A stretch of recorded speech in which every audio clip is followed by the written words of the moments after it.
আমি রোহিঙ্গা মুসলমানদেরকে বলতে চাই, ভাই তোমরা আমার দেশে এসেছো, ঠিক আছে, আমরা মানবিক কারণে তোমাদেরকে জায়গা দিয়েছি, কিন্তু এটা তোমাদের জন্য অত্যন্ত সম্মানের জীবন নয়। উদ্বাস্তু শিবিরে বসবাস করে আজকে তোমাদের তরুণগুলি মাদক, অস্ত্র ব্যবসা, নানান ধরনের অপকর্মে লিপ্ত হচ্ছে।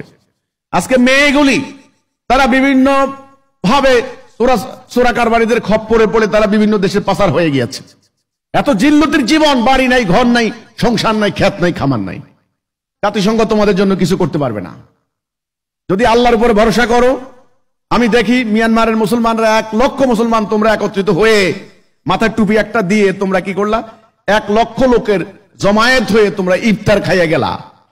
ইফতার খাইয়া গেলা, এটাতে কি মেসেজ নিলা আর কি পাইলা আমি বুঝলাম না। হ্যাঁ, যারা রাজনীতি করে তাদের জন্য পোয়া বারো, তারা দুনিয়ার মানুষকে দেখাইতে পারবে, যারা পলিটিক্স করে।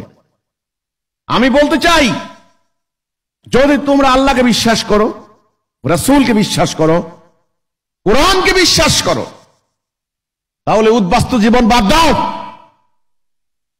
তোমাদের নিজের বাড়িঘরে ফেরত যাও। নিজের বাড়িঘর ফেরত পাওয়ার জন্য, নিজের আবাসভূমি যেটা তোমার অধিকার, যেটা তোমার মানবাধিকার, তোমাকে তোমার বাড়ি থেকে কেউ উচ্ছেদ করতে পারে না। সেটার জন্য যা করা দরকার তাই তুমি করো, এটা তোমার জন্য ফরজ, বাধ্যতামূলক। আমাদের বহু ইসলামিক সংগঠন আছে, তারা রোহিঙ্গাদের ভিতরে কাজ করে, তাদেরকে দোয়া কালাম শিখায়, নামাজ রোজা শিখায়। আর তারা বলে কি, আমি তাদের সাক্ষাৎকার দেখলাম, তারা বলে আমরা হলাম উত্তম মুসলমান। তাদেরকে আমাদের কিছু হুজুররা দোয়া কালাম শিখায়, তারা বলে আমরা হলাম উত্তম মুসলমান, বাড়িঘর নাই কিন্তু।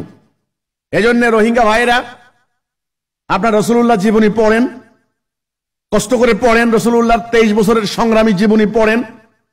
ওনাকে মক্কা থেকে বের করে দিয়েছে আবু জাহেলরা, তিনি কিন্তু নির্দিষ্ট টাইমে ঠিকই মক্কা অধিকার করেছেন। মক্কা অধিকার করেছেন, সম্মানের সঙ্গে তিনি বসবাস করেছেন, ওনার সাহাবীরা বসবাস করেছেন। কাজে ইসলাম কোনোদিন কারো দাসত্ব মেনে নেয় না, মুসলমান কোনোদিন কারো আনুগত্য করে না, একমাত্র আল্লাহর আনুগত্য করে।